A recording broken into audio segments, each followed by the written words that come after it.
नमस्कार। ज्योतिष शास्त्र में श्रद्धा और विश्वास रखने वाले सभी जातकों का पारलौकिक जगत चैनल में बहुत बहुत स्वागत है। सभी ग्रहों में सर्वाधिक शुभ फल देने वाले देवगुरु बृहस्पति 14 सितंबर को राशि परिवर्तन करेंगे और राशि परिवर्तन करके मकर राशि में गोचर करेंगे और नीच भंग राजयोग का निर्माण करेंगे। देवगुरु का ये गोचर 21 नवंबर तक मकर राशि में रहेगा और देवगुरु 14 सितंबर से 21 नवंबर तक नीच भंग राजयोग का निर्माण करेंगे। देवगुरु के इस नीच भंग राजयोग का वृश्चिक राशि के जातकों पर क्या प्रभाव पड़ेगा, इसी का विश्लेषण करेंगे इस वीडियो में। ये वीडियो केवल देवगुरु के नीच भंग राजयोग से संबंधित है। अगर आप वृश्चिक राशि के जातकों के लिए माह सितंबर का समग्र विश्लेषण चाहते हैं तो उसका एक वीडियो मैंने अपलोड कर दिया है, लिंक दे दिया है डिस्क्रिप्शन बॉक्स में, आप वहां से देख लीजिएगा। इस गोचर काल में आपकी कुंडली में महाधनी योग का निर्माण कर रहे हैं देवगुरु, साथ ही साथ सरकारी नौकरी के प्रबल योग बन रहे हैं, तो इस पर विशेष चर्चा करेंगे इस वीडियो में। और साथ ही साथ आपके जो कमेंट्स अब तक प्राप्त हुए हैं, आपकी जो शंकाएं अब तक आई हैं, उनका भी समाधान करूंगा इस वीडियो के अंत में। और इस वीडियो पर आपके जो कमेंट्स आएंगे उसे अगले वीडियो में रिप्लाई करूंगा। तो चलिए वीडियो शुरू करते हैं। आगे बढ़ने से पहले देवगुरु बृहस्पति के बारे में जानना ज़रूरी है। नीच भंग राजयोग क्या होता है ये जानना ज़रूरी है, और नीच भंग राजयोग कैसे बनता है ये जानना ज़रूरी है। जब ये चीज़ आप समझ लेंगे तभी आप नीच भंग राजयोग के प्रभाव को अच्छे से समझ पाएंगे। देवगुरु को सभी ग्रहों में सर्वोच्च स्थान प्राप्त है और सबसे अधिक पूजनीय ग्रह भी देवगुरु ही हैं। देवगुरु का प्रभाव अत्यंत शुभ होता है। ज्योतिष शास्त्र में कहा गया है, किम कुर्वन्ति सर्वग्रह यस्य केंद्रे बृहस्पति, अर्थात जिसके केंद्र में देवगुरु स्थित हैं उसका अन्य ग्रह कुछ भी नहीं कर सकते। देवगुरु का इतना अधिक महत्व है कि अगर आपकी कुंडली के केंद्र के भाव में देवगुरु स्थित हैं तो दूसरे ग्रहों का कोई भी अशुभ प्रभाव आप पर नहीं पड़ेगा। देवगुरु ज्ञान, धन, मान सम्मान, संतान, शिक्षा, धर्म और सत्कर्म के कारक हैं। ज्योतिष शास्त्र में देवगुरु को सर्वाधिक शुभ ग्रह की संज्ञा दी गई है। देवगुरु का कुंडली में बलवान होना ही अपने आप में एक श्रेष्ठ राजयोग के समान है। कुंडली में बलवान गुरु कई दोषों को दूर कर देते हैं, साथ ही साथ जीवन में मान सम्मान, उच्च पद, उत्तम संतान, कोर्ट कचहरी में विजय और हर प्रकार के भौतिक और आध्यात्मिक सुखों को प्रदान करते हैं। कुंडली के सभी भावों में, केंद्र के भावों में देवगुरु हों। कुंडली के 5 भाव ऐसे हैं जिसमें अगर देवगुरु गोचर कर रहे हों तो सारे दोषों का शमन कर देते हैं। पहले भाव, चौथे भाव, 5वें भाव, 9वें भाव और 10वें भाव में सभी दोषों को दूर करते हैं। साथ ही साथ कुंडली के द्वितीय और एकादश भाव, धन भाव और लाभ भाव में भी बहुत अच्छे फल देते हैं। ऐसे देवगुरु 14 सितंबर को नीच भंग राजयोग का निर्माण कर रहे हैं। 14 सितंबर को देवगुरु राशि परिवर्तन करके कुंभ राशि से मकर राशि में गोचर करेंगे। मकर राशि में गुरु नीच के होते हैं। ज्योतिष शास्त्र का सिद्धांत है कि जिस राशि में कोई ग्रह नीच की स्थिति में है उसी राशि में दूसरा ग्रह उच्च की स्थिति में हो तो उस ग्रह का जो कि नीच की स्थिति में है उसका नीच भंग हो जाता है और नीच भंग राजयोग का निर्माण होता है। मकर राशि में शनिदेव उच्च की स्थिति में है और देवगुरु जब 14 सितंबर को मकर राशि में गोचर करेंगे तो नीच के होंगे। ऐसे में उच्च की स्थिति वाले शनि के कारण देवगुरु का नीच भंग होगा और नीच भंग राजयोग बनेगा। आइए इसके प्रभावों के बारे में बात करते हैं। तो ये है वृश्चिक राशि के जातकों की कुंडली। देवगुरु आपकी कुंडली के पराक्रम भाव में गोचर करेंगे 14 सितंबर को। पराक्रम भाव में मकर राशि में देवगुरु नीच के हो जाते हैं। शनिदेव मकर राशि में है, स्वराशि में है। ज्योतिष शास्त्र का एक सिद्धांत है, अगर कोई ग्रह नीच की स्थिति में हो और उसी राशि में दूसरा ग्रह राशि का जो स्वामी है उसी भाव में गोचर करे तो नीच भंग राजयोग बन जाता है। देवगुरु मकर राशि में गोचर करेंगे, नीच के हो जाएंगे। मकर राशि के स्वामी है शनि और शनिदेव मकर राशि में ही गोचर कर रहे हैं, पराक्रम भाव में ही गोचर कर रहे हैं, तो देवगुरु का नीच भंग होगा और नीच भंग राजयोग बन जाएगा। दूसरी बात, वक्री अवस्था में कोई ग्रह अगर नीच की अवस्था में आता है तो उसका नीच भंग स्वतः हो जाएगा। तो इस तरह से देवगुरु पराक्रम भाव में नीच भंग राजयोग का निर्माण करेंगे। देवगुरु की दृष्टियां आपके कुंडली के परिवार भाव पर पड़ रही हैं, भाग्य भाव पर पड़ रही हैं और लाभ भाव पर पड़ रही हैं, जो कि तीनों ही बहुत ही महत्वपूर्ण भाव हैं और आपके जीवन को सर्वाधिक प्रभावित करते हैं। आपका पारिवारिक जीवन, आपका भाग्य और आपका धन या लाभ। और सबसे विशेष बात यह है कि देवगुरु आपके धन भाव के भी स्वामी हैं और शिक्षा और संतान भाव के भी स्वामी हैं। तो ग्रह स्थितियां बहुत ही सुखद हैं। साथ ही साथ छात्रों के लिए भी, चूँकि कुंडली के एकादश भाव में बुध लगातार कन्या राशि में ही गोचर करेंगे, थोड़े समय के लिए जो है वो तुला राशि में गोचर करेंगे, लेकिन फिर कन्या राशि में आ जाएंगे और यहाँ पर सूर्य भी 1 महीने तक गोचर करेंगे और बुध और सूर्य की जो दृष्टि है संतान और शिक्षा के भाव पर पड़ेगी, तो सरकारी नौकरी के प्रबल योग हैं। इन सभी बातों का चलिए बिंदुवार विश्लेषण करते हैं। पराक्रम भाव में देवगुरु के संबंध में कहा गया है, जीवे तृतीये तेजस्वी कर्म दक्षो जितेंद्रिय मित्राप्त सुख सम्य तीर्थ वार्ता प्रियो भवेत। अर्थात ऐसा जातक तेजस्वी होता है, कार्य में दक्ष होता है, इंद्रियों को वश में रखने वाला होता है, उसे मित्रों और संबंधियों का सुख प्राप्त होता है और वह जातक तीर्थ यात्राएं करने वाला होता है। देवगुरु पराक्रम भाव में गोचर कर रहे हैं और देवगुरु की दृष्टि भाग्य भाव पर है और लाभ भाव पर है। आप अपने परिश्रम से अपने भाग्य का निर्माण करेंगे। जिस भी कार्य को शुरू करेंगे समाप्त करके ही दम लेंगे।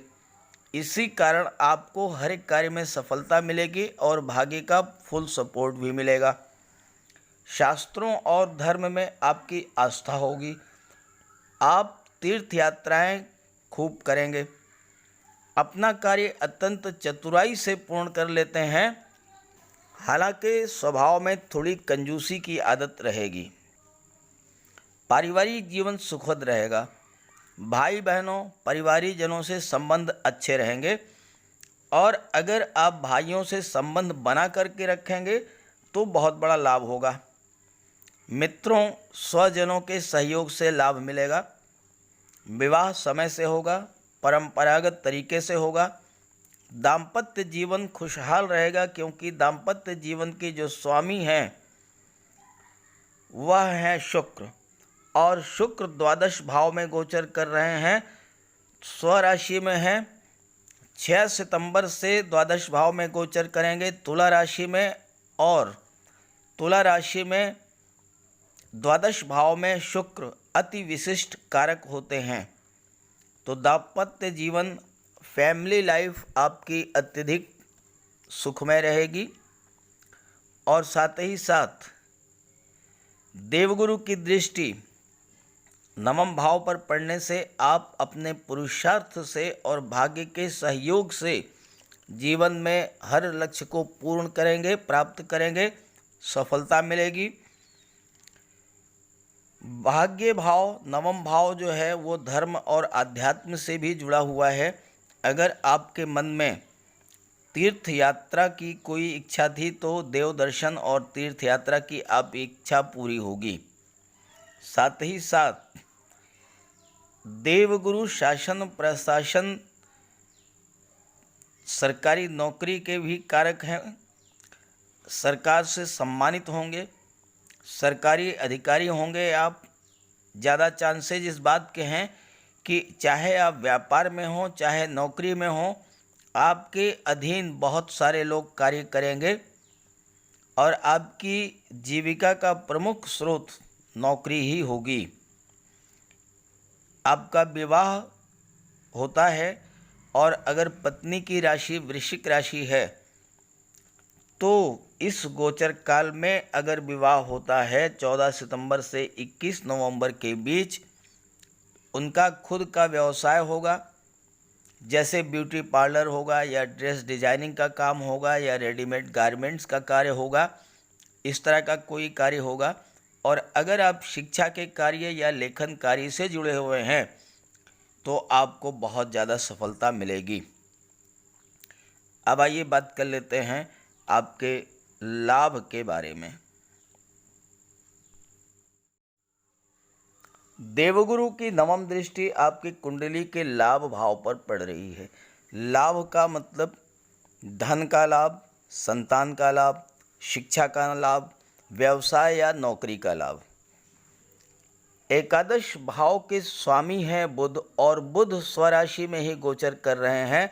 बुध एकादश भाव में ही गोचर कर रहे हैं।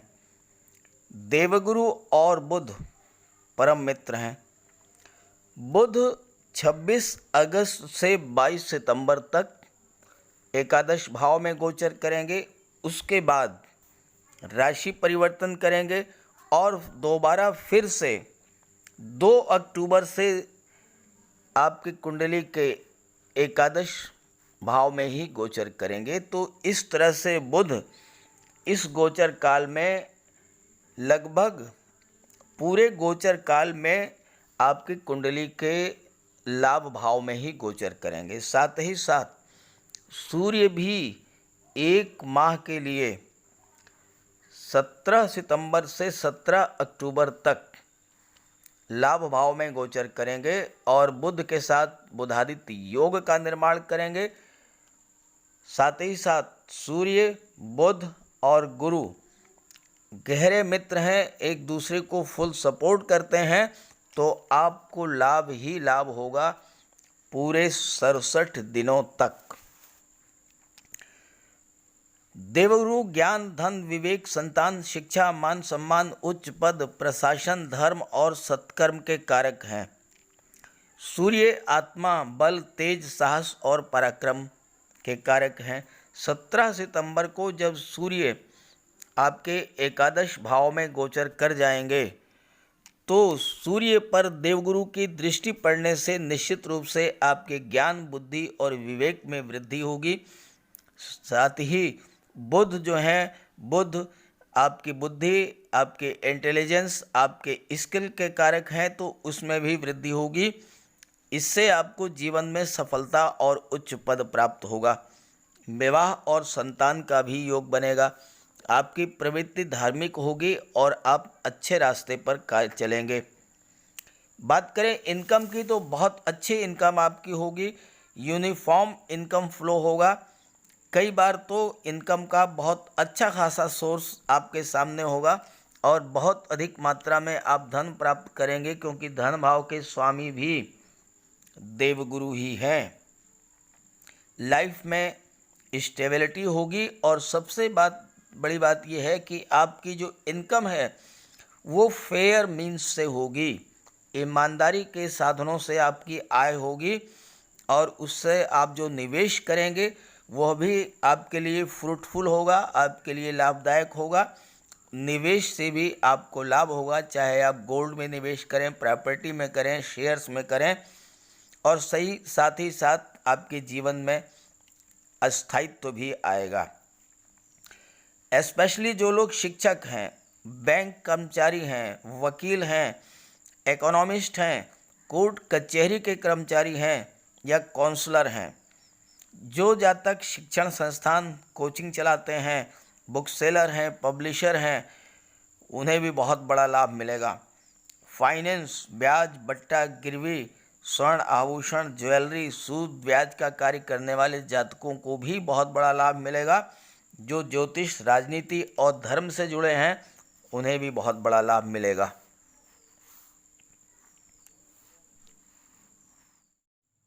देवगुरु के नीच भंग राजयोग के दौरान आपके जीवन में एक बहुत ही सुखद और शुभ योग बन रहा है, और वो ये है कि शुक्र द्वादश भाव में गोचर कर रहे हैं, तुला राशि में है, स्वराशि में है, और द्वादश भाव में शुक्र अति विशिष्ट कारक होते हैं, यानी द्वादश भाव के प्रभावों में अत्यधिक वृद्धि करेंगे। द्वादश भाव खर्चों का है, विदेश का है, विदेश यात्राओं का है और विदेश से धन का है। द्वादश भाव ज्योतिष, तंत्र मंत्र, जेल और अस्पताल का भी है। द्वादश भाव खर्चों का है। शुक्र धन, वैभव, ऐश्वर्य और भोग के कारक हैं, सुख और लग्जरी के कारक हैं। तो आप सुखों को बढ़ाने वाले साधन घर में लाएंगे, उन पर खर्च करेंगे। गहने, आभूषण, ज्वेलरी, डिज़ाइनर कपड़े, कॉस्मेटिक्स, परफ्यूम्स वगैरह। महिलाएं अपने श्रृंगार प्रसाधनों पर, साड़ियों पर, ज्वेलरी पर या अन्य वस्तुओं पर खर्च करेंगी, और आप जो कुछ भी परचेज करेंगे वो बहुत ही उम्दा क्वालिटी का होगा। सबसे बड़ी बात यह है कि शुक्र अति विशिष्ट कारक हैं और शुक्र पर पराक्रम भाव में गोचर कर रहे शनिदेव की दृष्टि भी पड़ रही है। शनि और शुक्र परम मित्र हैं। शनि की दृष्टि शुक्र पर पड़ने से शुक्र की शुभता में और भी अधिक वृद्धि होगी। तो द्वादश भाव का संबंध विदेश से है। शुक्र आपको हवाई यात्राएं खूब कराएंगे, विदेश से आपको धन प्राप्त होगा। इंपोर्ट एक्सपोर्ट का व्यापार करते हैं तो उससे भी आपको बहुत बड़ा लाभ होगा। विदेश में आपको जॉब मिल सकती है या आप हायर एजुकेशन के लिए विदेश जा सकते हैं। और शुक्र आपके सप्तम भाव यानी कि परिवार भाव के भी स्वामी हैं, और चूंकि शुक्र अति विशिष्ट कारक हैं, बहुत ही बलवान स्थिति में है, तो आपका फैमिली लाइफ और लव लाइफ बहुत ही बेहतर रहेगा। और इस बात के प्रबल चांसेज हैं कि आपका विवाह इस गोचर काल में हो जाए, क्योंकि संतान भाव के स्वामी भी देवगुरु हैं और देवगुरु नीचभंग राजयोग का निर्माण कर रहे हैं। इस गोचर काल में अगर आपका विवाह होगा या वैवाहिक संबंध तय होगा तो निश्चित रूप से आपकी पत्नी उच्च शिक्षिता होंगी और ज़्यादा संभावना है कि वो भी घर की अर्निंग मेंबर होंगी। धनाढ्य ससुराल होगी आपकी और आपको ससुराल से धन का लाभ भी होगा। अगर इस गोचर काल में संतान होती है तो चूंकि संतान और शिक्षा भाव के स्वामी देवगुरु हैं, संतान के जन्म लेते ही आपका भाग्योदय होगा। संतान विलक्षण प्रतिभा की धनी होगी और उसके जन्म लेते ही आपके परिवार में खुशियाँ लौटेंगी, आपके जीवन में सौभाग्य आएगा और आप दिन दूनी रात चौगनी प्रगति करते चले जाएंगे। अब बात कर लेते हैं सरकारी नौकरी के संबंध में। प्रतियोगी परीक्षाओं की तैयारी कर रहे छात्रों से मैं कहना चाहूँगा, परिश्रम तो सभी करते हैं, लेकिन लाभ तभी होता है जब ग्रह स्थितियां आपके अनुकूल होती हैं। अब इस समय जो ग्रह स्थितियां बन रही हैं, देवगुरु की दृष्टि आपके एकादश भाव पर पड़ रही है। एकादश भाव में बुध गोचर कर रहे हैं। बुध बुद्धि के, स्किल के, इंटेलिजेंस के, आपके मेंटल पावर के कारक हैं। तो बुध के प्रभाव से आपके मानसिक क्षमता में वृद्धि होगी, आपकी मेमोरी पावर बूस्टअप करेगी। सूर्य 17 सितंबर को यहाँ पर गोचर करेंगे, बुध के साथ बुधादित्य योग का निर्माण करेंगे। सूर्य सरकारी नौकरी, शासन प्रशासन के कारक हैं। देवगुरु सरकारी नौकरी, शासन प्रशासन और राजनीति के कारक हैं। सूर्य और बुध की सीधी दृष्टि आपके कुंडली के पंचम भाव पर पड़ेगी। पंचम भाव शिक्षा और संतान का भाव होता है। संतान के बारे में मैंने बता दिया पहले ही। संतान के साथ साथ शिक्षा का भाव होता है। सूर्य सरकारी नौकरी के कारक हैं। देवगुरु सरकारी नौकरी, शासन प्रशासन और राजनीति के कारक हैं। बुध आपके मेंटल पावर, मानसिक क्षमता, बौद्धिक क्षमता के कारक हैं। तो ये सारी ताकतें अगर एक साथ इकट्ठी हो जाएं, एक साथ आपके जीवन को प्रभावित करें, तो निश्चित रूप से आपको सफलता मिलेगी। आप जिस भी प्रतियोगी परीक्षा की तैयारी कर रहे हैं, उस प्रतियोगी परीक्षा में आपको लाभ होगा, आपका चयन होगा और आपको सरकारी नौकरी मिलने के पूरे चांस हैं।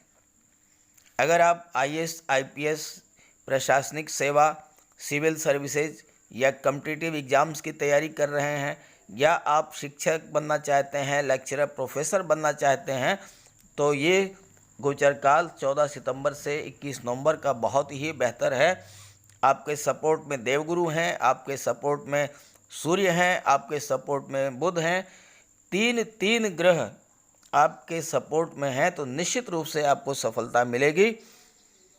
हाँ, ये है कि अगर आपकी कुंडली में इन ग्रहों की किसी भी एक की दशा महादशा चल रही हो, तो 110% आपको इस गोचर काल में जॉब मिल जाएगा। अब आइए बात कर लेते हैं आपके शंका समाधान, आपके कमेंट्स के उत्तर। कई कमेंट्स प्राप्त हुए हैं स्वास्थ्य और धन को लेकर। हेल्थ इश्यूज हैं, मनी प्रॉब्लम्स हैं। आपके लग्न के स्वामी हैं मंगल, और स्वास्थ्य का विचार छठे भाव से किया जाता है। मंगल शत्रुहंता होते हैं, शत्रुओं का विनाश कर देंगे। मंगल के कारण आपकी पर्सनालिटी, आपका इम्यून सिस्टम इतना स्ट्रांग होगा कि रोग आपके पास भी नहीं आएगा, लेकिन इसके लिए आपको मंगल को स्ट्रांग करना होगा।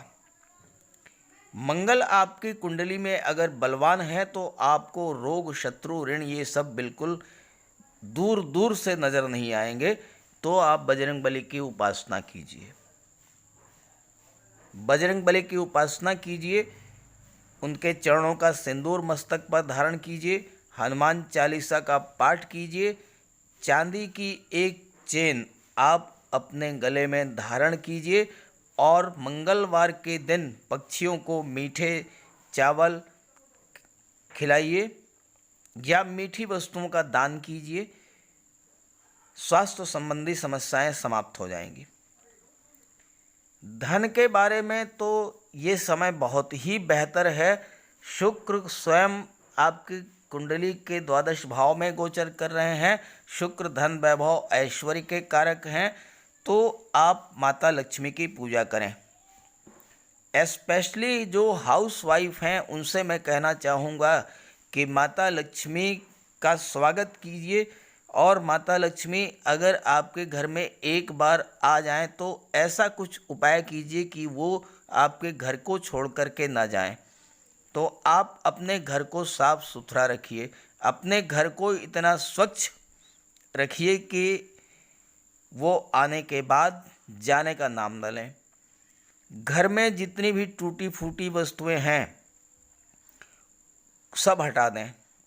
कोई भी चीज़, टूटी कंघी है, टूटा शीशा है या टूटे इलेक्ट्रॉनिक्स आइटम्स हैं, खराब घड़ी है, ये सारी चीज़ें घर में ना रखें। लक्ष्मी जी आएंगी और टिक कर बैठेंगी, धन की समस्या हल हो जाएगी। छात्रों ने बहुत सारे कमेंट्स किए हैं जॉब को लेकर के कि ये जॉब नहीं मिल रही है। जॉब की समस्या है, निश्चित रूप से है, लेकिन जॉब के जो कारक हैं, सरकारी नौकरी को जो कारक हैं, वह हैं सूर्यदेव और देवगुरु। तो सूर्यदेव की उपासना कीजिए, सूर्यदेव को अर्घ्य दीजिए और सूर्य के गुणों को आत्मसात कीजिए, यानी कि परिश्रम कीजिए। सूर्य कभी भी एक सेकंड भी लेट नहीं होते हैं। आप भी टाइम के पंक्चुअल बनिए, टाइम टेबल को फॉलो कीजिए। सूर्य लगातार 24 घंटे कार्य करते हैं। एक गोलार्ध में 12 घंटे, दूसरे गोलार्ध में 12 घंटे, कभी भी नहीं रुकते हैं। वैसे ही आपको सतत प्रयास करना है और सूर्य की उपासना कीजिए, माता लक्ष्मी की पूजा कीजिए, बजरंग बली की उपासना कीजिए। निश्चित रूप से आपका स्वास्थ्य भी ठीक रहेगा, धन भी आपको प्राप्त होगा और नौकरी भी आपको प्राप्त होगी। एक बहुत ही अच्छा प्रश्न आया है कि जन्म कुंडली में ग्रहों की स्थिति का क्या महत्व होता है। जन्म कुंडली में ग्रहों की स्थिति से ही आपके जीवन में घटने वाली घटनाओं का निरूपण किया जाता है। आपके जीवन में कौन सी घटना कब घटित होगी, ये जन्म कुंडली से तय होता है और गोचर कुंडली से तय होता है। वर्तमान में जो स्थितियां हैं उसमें क्या इम्प्रूवमेंट्स हो सकते हैं, उन स्थितियों से आपको क्या लाभ मिल सकता है और स्थितियां अगर आपके पक्ष में नहीं हैं तो उसे कैसे सुधारा जा सकता है। एक प्रश्न ये पॉलिटिकल कैरियर के संबंध में पूछा गया है। तो पॉलिटिकल कैरियर आपका स्ट्रांग हो, इसके लिए भी सूर्य और देवगुरु जो है इस पर प्रभाव डालते हैं। तो देवगुरु की उपासना कीजिए, सूर्य की उपासना कीजिए और सूर्य के समान बनिए, जनता की सेवा कीजिए, मेहनत कीजिए, समदर्शी बनिए। सूर्य सभी को समान प्रकाश देते हैं समान रूप से। आप भी जनता के हित में सबको एक समान समझते हुए कार्य कीजिए, राजनीति में आपको सफलता मिलेगी। एक कमेंट पूछा गया था कि लग्न की राशि कर्क है और चंद्र की राशि धनु है, तो राशिफल किस आधार पर देखें, तो उसका जवाब है कि आप चंद्र राशि के आधार पर अपना राशिफल देखें। तो इस तरह से मैंने आपके कमेंट्स को रिप्लाई किया है, आपकी शंकाओं का समाधान किया है। आपको इस वीडियो पर अन्य कोई शंका हो तो उसको ज़रूर पूछिएगा, मैं उसको भी अगले वीडियो में रिप्लाई करूँगा। सभी ग्रहों की कृपा दृष्टि, शुभ दृष्टि आप पर बनी रहे, इसी भावना के साथ आप सभी का बहुत बहुत धन्यवाद। नमस्कार।